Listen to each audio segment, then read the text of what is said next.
Alright, Karina baby, for October the 13th, we have Sophia Goes to Dream Island. Let's take a look at this photo right here. She has a wrench and Z's going on. She has a tree. It's something with polka dots on it. It looks like she's going up, up, up. It looks like something that she constructed herself.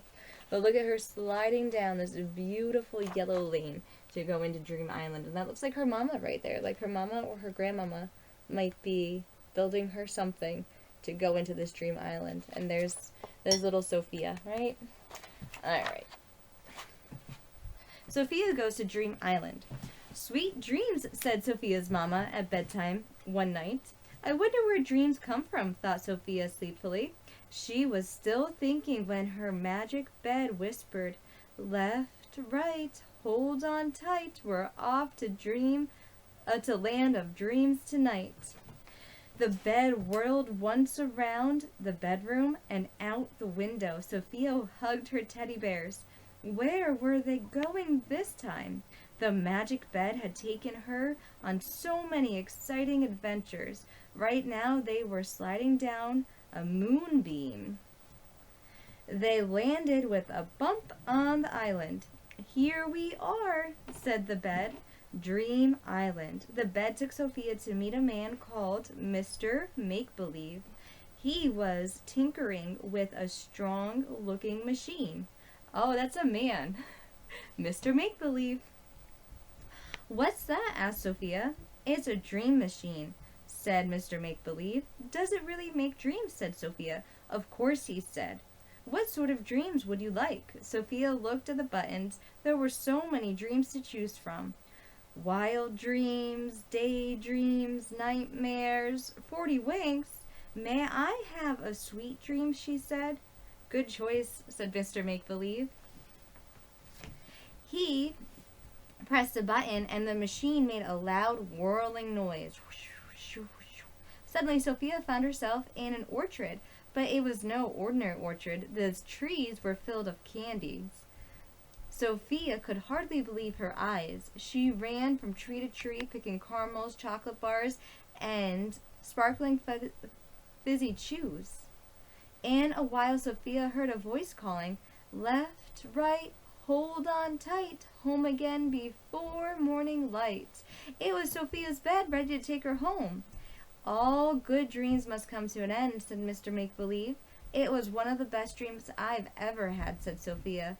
Then she climbed into bed and waved goodbye. The next morning, Mama and Papa said, Did you sleep well, Sophia? Sophia told her Mama about Dream Island. You must have been dreaming, said Papa. But when Sophia rubbed the sleep from her eyes, she saw something her Mama hadn't noticed. There at the foot of the bed was a sparkling, fizzy shoe. Oh, dreams are you figuring out what you learned throughout the day. It is your subconscious trying to place together the information that you learned, right? So sometimes you have these crazy wild dreams where you're in a racing car and you're going down these speeding fast tunnels and going through all these loops, and you know that you're going to have something come up in your life that's going to be a fast, event that you need to probably stop and slow down with, all right? Sometimes you make rash decisions that are going too fast for you. And Mama does this. Mama, I'm a runner. I run from I run from place to place. Like, you know that, baby. I take you everywhere. I'm like, where would you like to go today? We usually have, as a part of, 7 mama groups. So this way we always had something to do. And whether it was, going to see a farm at night, so this way you could see the nature of the nighttime, or whether it was going to see, going to see the Native Americans and seeing their bows and arrows and doing things like that, or going on the play dates that you went on, or going to the libraries that you'd go to, or all the parks that we went to. Mama liked to take you places. I'd like to have you out in your community where you can play with other little kids. Education is playing with other people too, and learning how to develop skills to be around everybody. You are a social creature and you should be a social animal. Without people, we kind of die off. So, you need to just be socialized. So I kept you very socialized within our community by taking you places. So when you got home at night, you actually had the same dream all the time, that you always had a dream about a camel in the desert with people selling you firecrackers and the firecrackers going off, until you actually met a camel at one of the places I took you. There, in the petting zoo, there was a real camel and he was spitting. And I asked you, baby, is this the type of camel that you have a dream about? And you go, yeah, Mama, I'm afraid of that camel. And you backed away a little bit. And so I picked you up. So this way, to conquer that fear, it's not good to keep fears, it's good to conquer fears. So even if you're afraid of something, you have to kind of just move forward.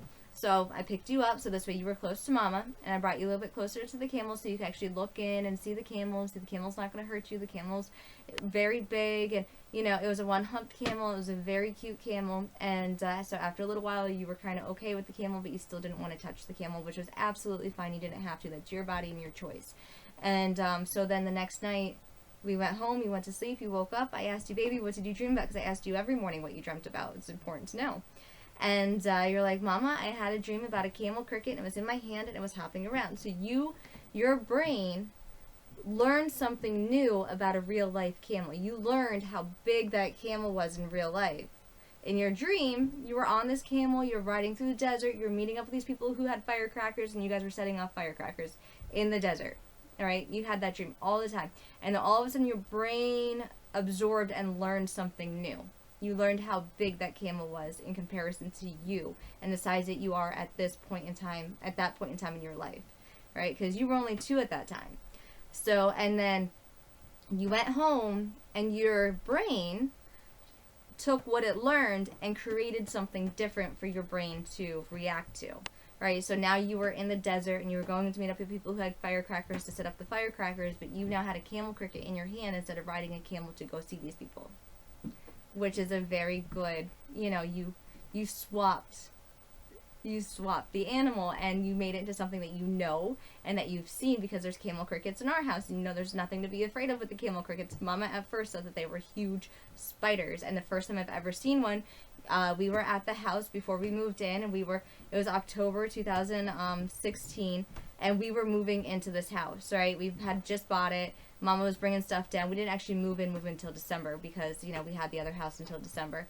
But, like, you know, I had you were on blankets on the floor, and this camel cricket comes out, and Mama thought it was a huge spider. I screamed and picked you up and ran away from the house and got out of the house and put you in the car, and we went home, like, where we were actually living at that point in time. And I told your papa, I'm like, there was this huge spider, and I was like, you know, I thought the spider was going to hurt us. I thought the spider was going to hurt you because you were sleeping on blankets on the floor, because Mama was doing something in the rocking chair, trying to, you know, take in the rocking chair and, like, figure out what the way that we were going to arrange your room at first. At first I was going to have the teepee in the one corner of your bedroom, and then I moved it to the other side because it made more logical, practical, and functional sense for the way that your room was set up, because of where the closet is in your bedroom. But yeah, so your brain will manifest your dreams based off of what you learn and what your brain and your subconscious thinks that you should know. Or, like, I have dreams about you all the time. I was having this repeat dream of you where, you know, Mama was just holding you and you're telling me, Mama, my legs hurt. And I'm like, baby, they're growing pains, you're growing. And I'd wake up so sad because I had a dream of you going through all the stages of your life and then being at the stage that you are right now, and I'm not with you right now. But I love that I get to dream about you, even though I don't get to have you right now. Like, sometimes I just don't want to wake up, because in my dream I have you, and I have you in my arms, and you're with me. But I wake up, and my reality isn't that right now. But it will be soon, you know? It will be soon. It will be, because it has to be. So, and, you know, life is a bunch of stages. It's a bunch of choices that you make. If you choose to protect somebody, then you choose to protect somebody. If you choose to be with somebody, then you choose to be with somebody. Like, you have to make good choices when it comes to everything.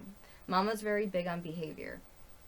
I'm very big on good behavior and dressing appropriately for every occasion. I don't care if, that's why Mama dresses, I try to dress appropriately for every situation, you know. That's why I try to dress you appropriately for every situation. I still always let you pick out your clothes, but I always try to make sure that you were just dressed appropriately. You know, as a Jew, you cover from your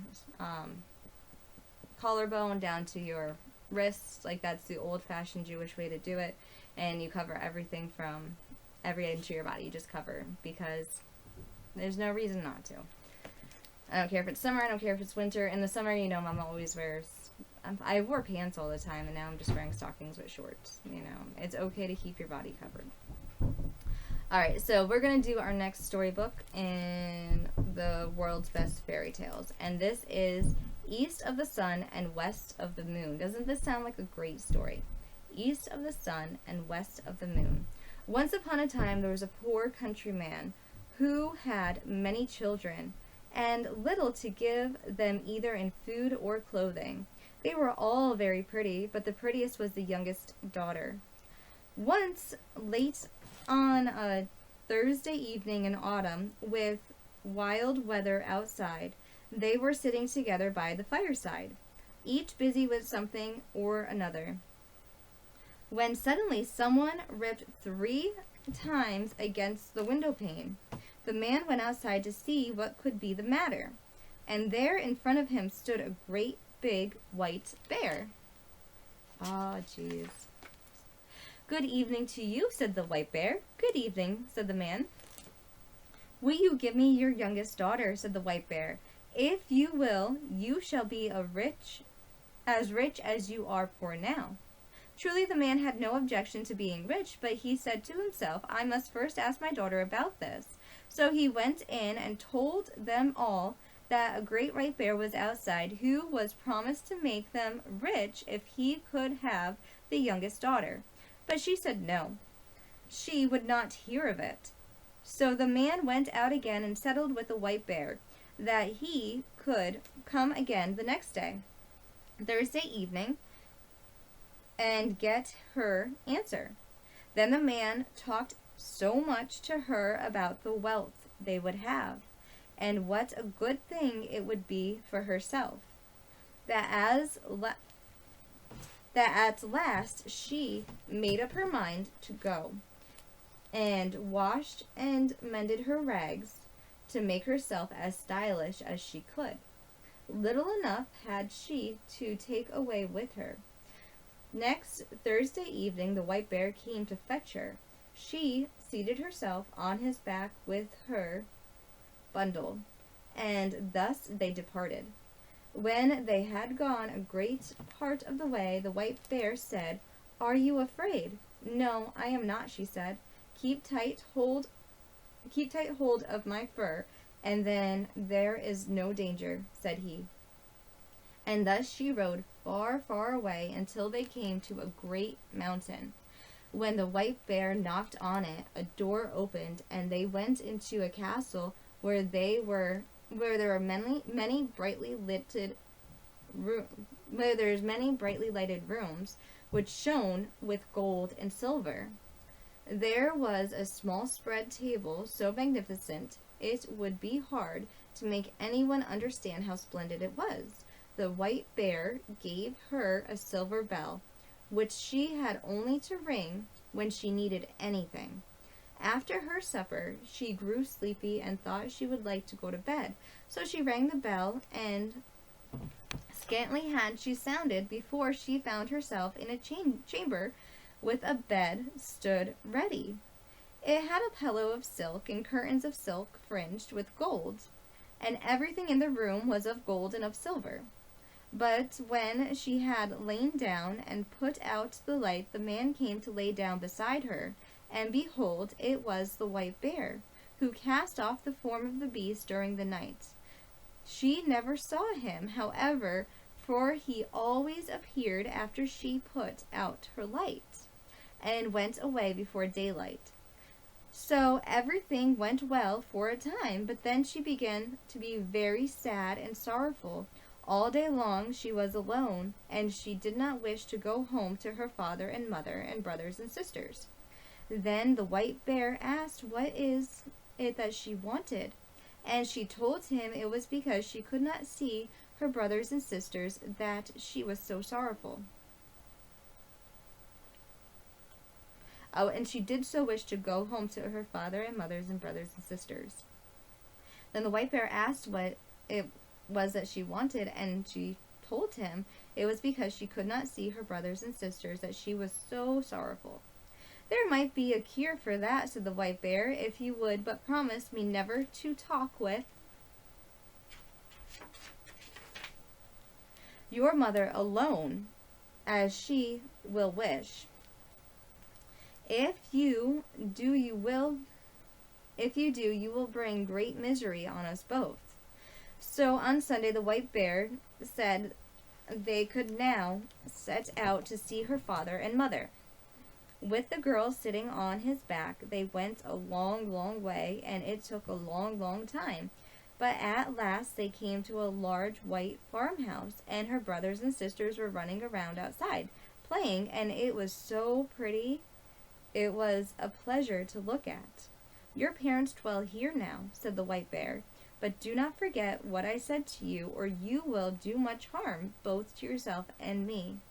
No, indeed, she said, I shall never forget. And as soon as she was at home, the white bear turned around and went away. There was such rejoicing when she went in to her parents, and it seemed as if they would never come to an end. Everyone thought he could never be sufficiently grateful to her for all she had done for them. Now they had everything they wanted, and everything was as good as it could be. All was well with her, too, she said, and she had everything she could want, but what other answers she gave did not tell them much about her. In the afternoon, after they had dinner at midday, it happened just as the white bear had said. Her mother wanted to walk with her alone, but she remembered what the white bear had told her and would on no account go.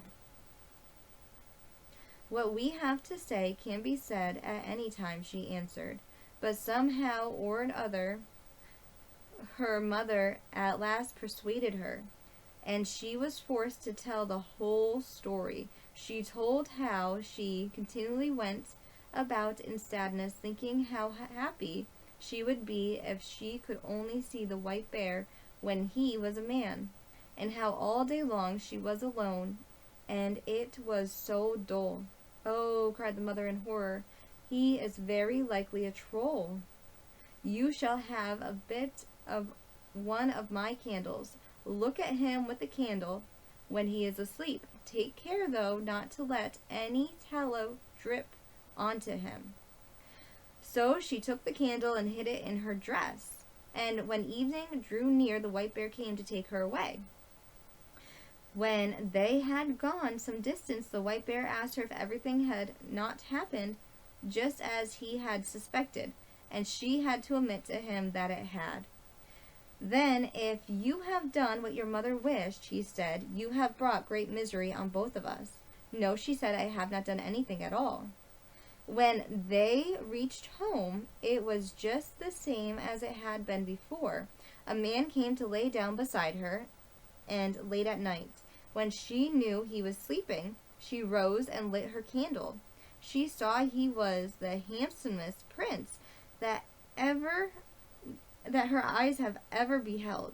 She loved him so much it seemed she must die if she did not kiss him that moment. She did kiss him, but let 3 drops of hot tallow fall upon his shirt, and he awoke.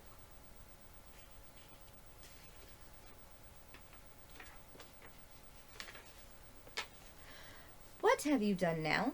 Said he. If you had just held out for the space of 1 year, I should have been free. I have a stepmother who has bewitched me, so I am a white bear by day and a man by night. Now all is at an end, and I must leave you to go to her. She lives in a castle which lies east of the sun and west of the moon. There is a princess with a nose more than a yard long, and now she is the one I must marry. She wept, but all in vain, for go he must. Then she asked him if she could not go with him. But no, that could not be. Can you tell me the way then, and I will seek you, that I may surely be allowed to do. Yes, you may do that, said he, although there is no way to find it. It lies east of the sun and west of the moon, and never could you find your way there. When she awoke in the morning, both the white bear and the castle were gone, and she was laying on a small green patch in the midst of a dark, thick wood.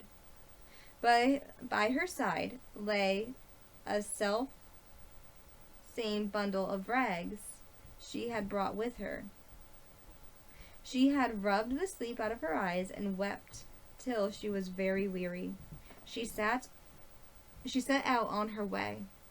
At last she came to a great mountain. At its foot an aged woman was sitting, playing with a golden apple. The little girl asked her, "Do you know the way to the prince who lives east of the sun and west of the moon, and who is to marry a princess with a nose more than a yard long?" "How do you happen to know about him?" inquired the old woman. "Maybe you are the one who should have had him." "Yes, indeed I am," she said. "So is it you, then?" said the old woman. "I know only that he dwells in a castle east of the sun and west of the moon. You will be a long time reaching it, if ever you get there at all.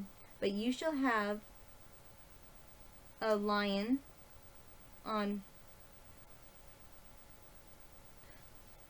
a loin on my horse.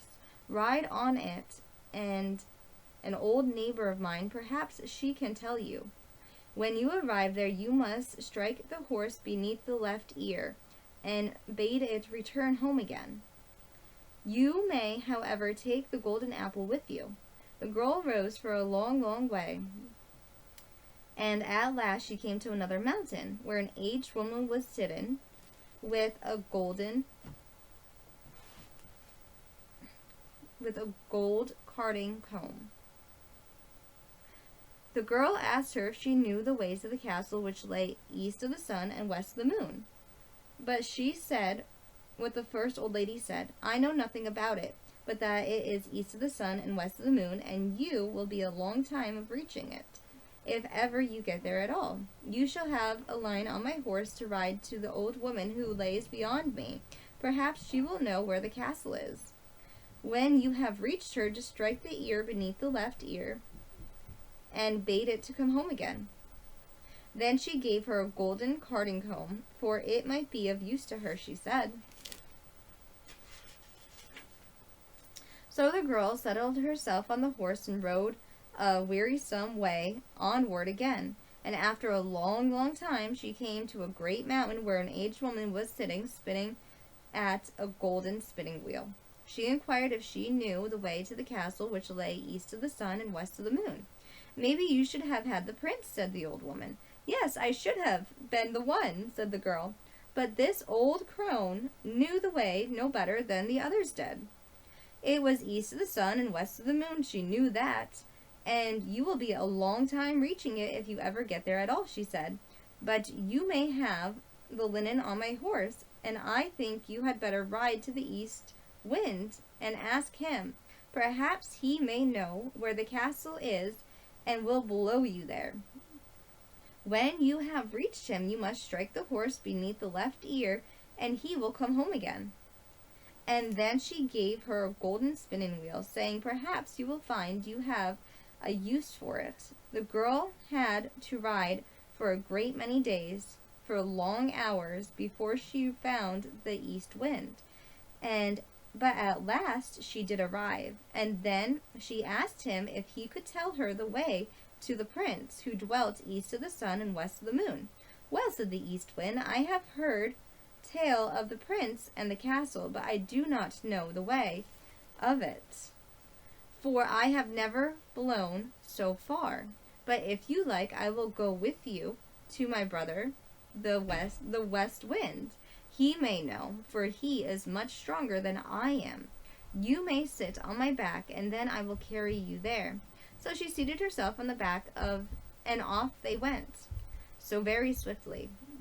When they arrived, the East Wind went in and told his brother that the girl he had brought was the one who should have had the prince at the castle which lay east of the sun and west of the moon. And now she was traveling about to find him again, and he had brought her to ask if the West Wind knew where the castle was. No, said the West Wind, as far as that I have never blown. But if you'd like, I will go with you to the South Wind, for he is much stronger than either of us, and he roamed far and wide. Perhaps he can tell you what you want to know. You may see yourself on my back, and I will carry you to him. They journeyed to the South Wind, nor were they long on the way, and the West Wind asked his brothers if he could tell her the way to the castle that lay east of the sun and west of the moon, for she was the girl who should have married the prince who lived there. Oh, indeed, said the South Wind. Well, said he, I have wandered about a great deal in my time, and in all kinds of places, but I have never blown so far as that. If you like, however, I will go with you to my brother the North Wind. He is the oldest and strongest of us all. And if he does not know where the castle is, no one in the whole world will be able to tell you. You may sit upon my back, and I will carry you there. So she seated herself upon the back, and off he went from his house to in great haste, and they were not long on the way. When they came near his dwelling, the North Wind was so wild and frantic that they felt cold gusts long before they reached it. What do you want? He roared out from afar, and they froze as they heard his voice. Said the South Wind, it is I, and this is the girl who should have had the prince who lives in the castle that lies east of the sun and west of the moon. And now she wishes to ask you if you have been there and can tell her the way, for she would gladly find him.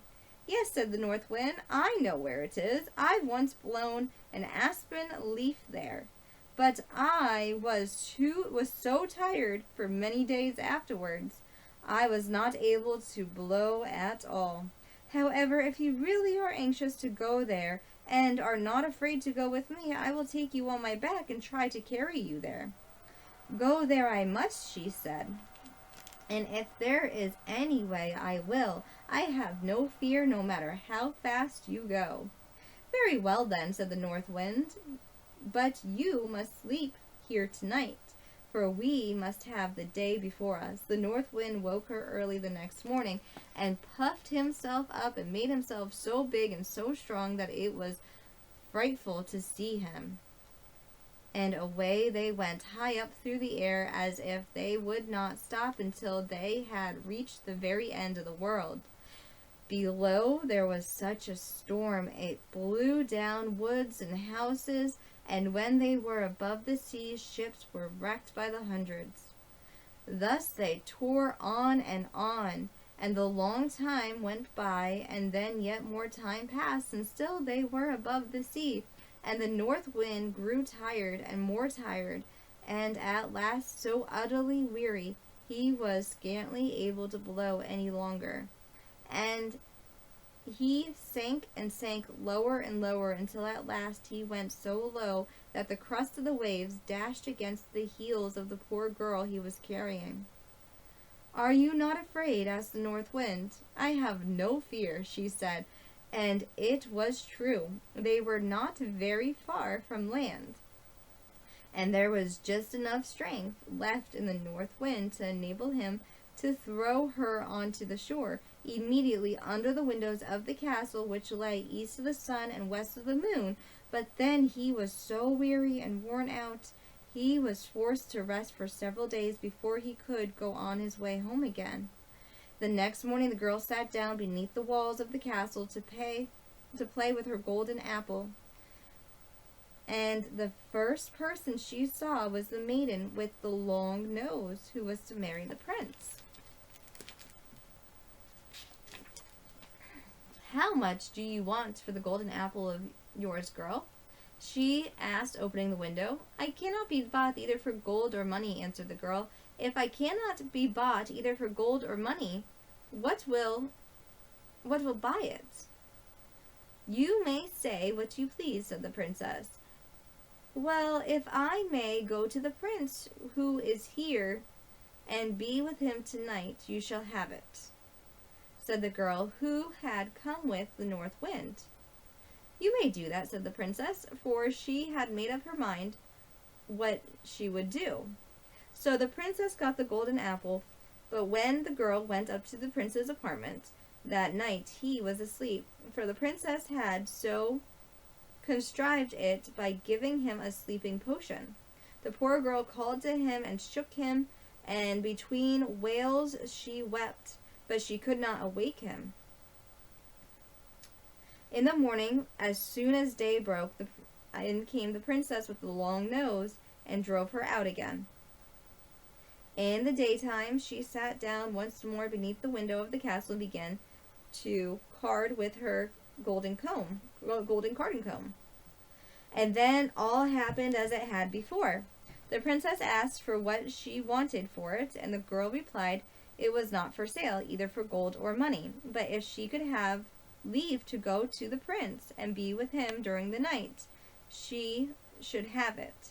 But when she went up to the prince's room, he was again asleep, and let her call him or shake him or weep, and as she would, he still slept on, and she could not put any life in him. When daylight came in the morning, the princess went in with the long nose came too, and once more drove her away. When day had come, the girl seated herself under the castle window and spun with her golden spinning wheel, and the princess with the long nose wanted to have that also. So she opened the window and asked what she would take for it. The girl said what she had said on each of the former occasions, that it was not for sale either for gold or for money, but if she could have leave to go to the prince who lived there and be with him during the night, the princess should have it. Yes, said the princess, I will gladly consent to that. In that palace there were some decent folk who had been sitting in the chamber which was next to one of the princes, and had heard how a woman had been there, weeping and calling on him 2 nights running. And they told the prince of this. So that evening, when the princess came once more with her potion, he pretended to drink, but threw it away behind him instead, for he suspected that it was a sleeping drink. When the girl went into the prince's room this time, he was awake, and she had to tell him how she had come to find her way there. You have come just in time, said the prince, for I should have been married tomorrow, but I will not have that long-nosed princess, and you alone can save me. I will say that I went to see what my bride can do, and bade her wash the shirt which had the 3 drops of tallow on it. This she will consent to, for she does not know it is you who let them fall on it. No one can wash them out but one born of real folk. It cannot be done by a troll. Then I will say that no one shall ever be my bride but the woman who can succeed at this, and I know that you can. There was a great joy and gladness between them, and the next day, when the wedding was to take place, the princess said to her stepmother, I must see what my bride can do. That you may, she said. I have a fine shirt which I want to wear at my wedding, but 3 drops of tallow have got upon it, which I want to have washed off.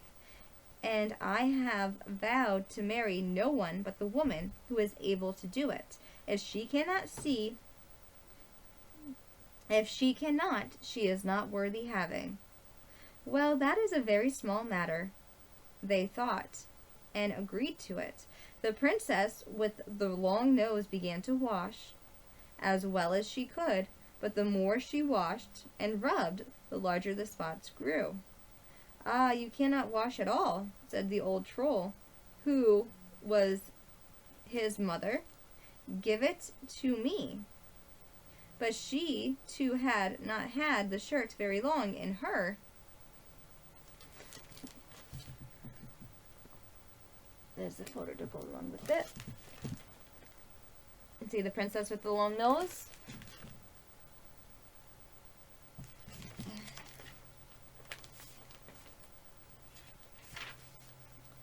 Her hands, before it looked worse still. And the more she washed it and rubbed it, the larger and blacker grew the spots.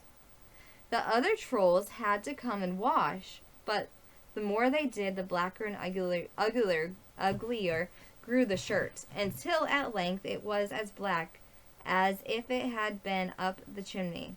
"Oh," cried the prince, "not one of you is good for anything at all. This is a beggar girl sitting outside the window, and I'll be bound she can wash better than any of you. Come in, you girl there," he cried. So she came in.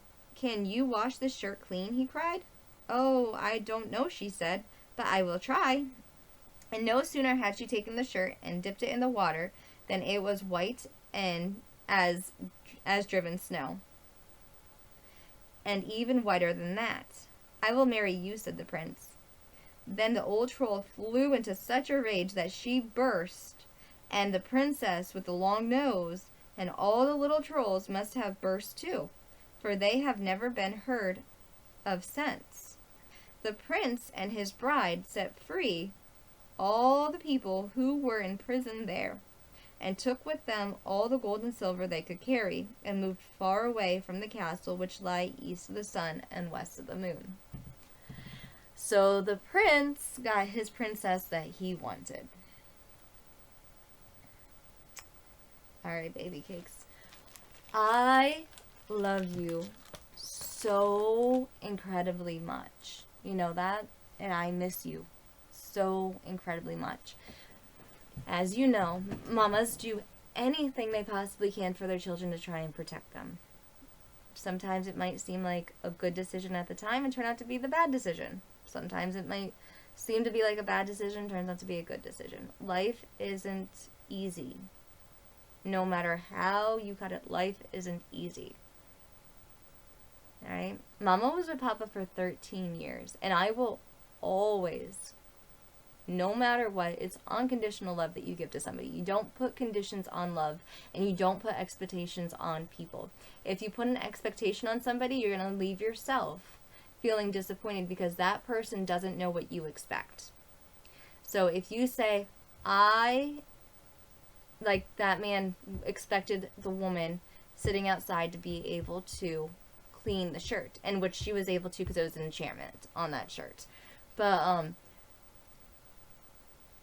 you know, being good for nothing at all, he had an expectation that the woman with the long nose and the trolls wouldn't be able to clean that shirt. And he was absolutely right. So he met his expectation. If the woman with the long nose or the stepmother were able to clean the shirt, he would have been sorely disappointed. Alright? But it's a book. But I'm just telling you, expectations on people leave you feeling disappointed. You might expect Mama and Papa to be something that maybe we're not. Like I always tell you, you could think for yourself. Mama taught you how to think outside the box and think for yourself. Mama was taught this way of thinking when I was little by my Papa. My Papa would draw a box and be like, "Why are you thinking within this box? This box doesn't actually exist. It's a figment of your imagination. You should be thinking outside the box." So I think I'm a very solution-oriented person. I like good solutions. If there's ever a problem, Mama comes up with the solution and tries to have that as the solution. I don't expect anyone else to follow through with that or anything else like that because I don't want to leave myself feeling disappointed. But I do expect to see you soon. I do expect to have you soon because you are my daughter. And I love you. And I miss you. And I can't wait to see you. But I do expect to have you back in my life shortly.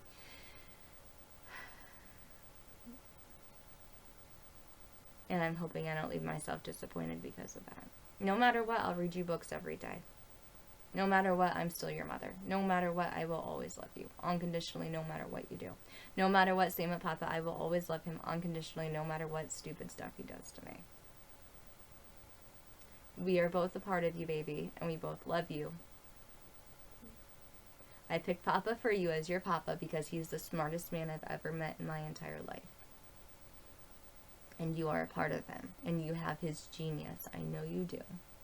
Right? Mama's street smart sometimes, Mama's book smart sometimes, but I don't really have, like, Papa is very, very smart, baby. He's very, very smart. And that's why Mama protected him. And I need him to be okay. Just like I need you to be okay. I need to be able to see you soon. Karina, baby, I love you so much. Alright, let's do, looks like it's gonna rain today, so let's do We Sit and Watch the Rain as it falls from the sky, and we are glad to be inside where it is warm and dry. Oh yes, I do love the rain. It keeps the earth so clean and helps the pretty flowers grow from the mountains to the streams.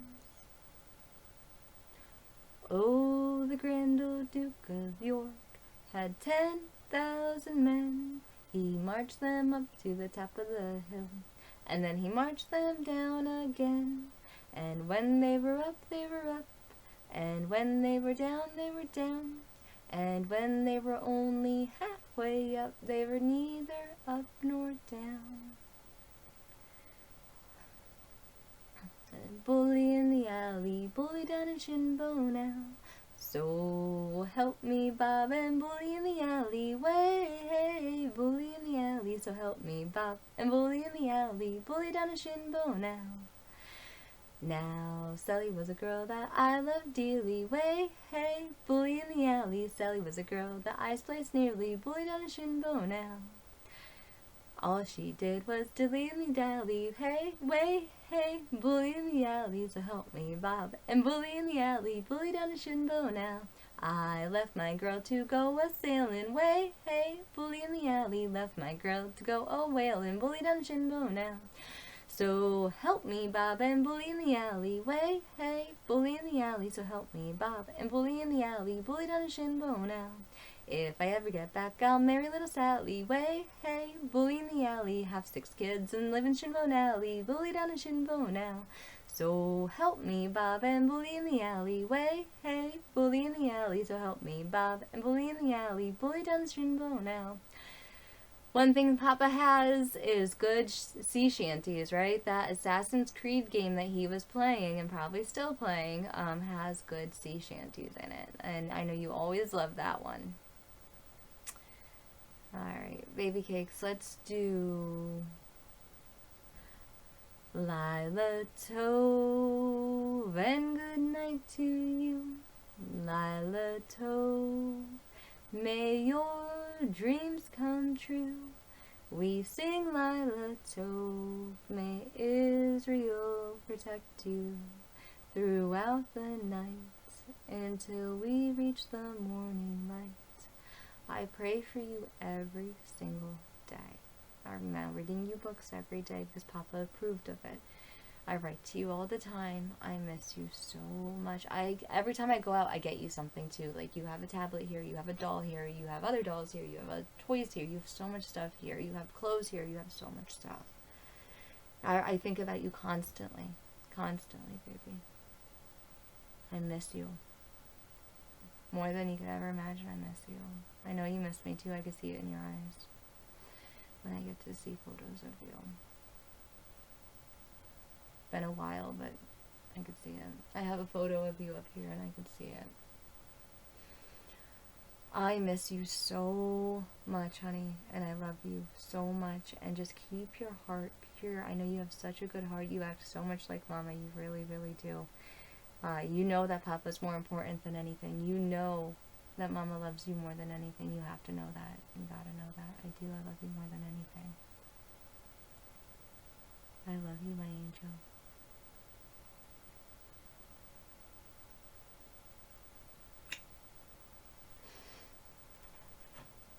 And like Papa always used to say, Mama's Papa's son, Papa's my moon, and you are quite literally our rainbow baby, and we both love you. We will both love you forever. No matter what. Papa can't put conditions on you because you're a baby. You're his baby. You're his baby. You're our family, okay? I love you.